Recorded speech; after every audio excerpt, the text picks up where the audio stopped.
বাংলা প্রাণের প্রিয় মা তোকে বড় বেশি ভালোবাসি।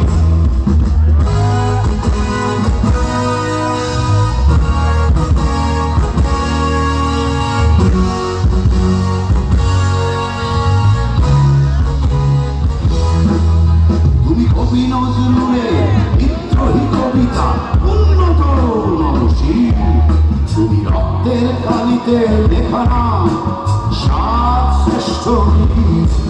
তুমি সুরের পাখি আব্বাসে দরদ ভরা সেই গান, তুমি আব্দুল আলিমের সর্বনাশা পদ্মা নদীর গান। তুমি সুফিয়া কামালে কাব্য ভাষা নারীর অধিকার, তুমি স্বাধীন বাংলা বেতার কেন্দ্রে শান্ত ছুরির ঘাট। তুমি জয়নুল আবেদিন এস এম সুলতানের রোমান তুমি আচর, শহীদুল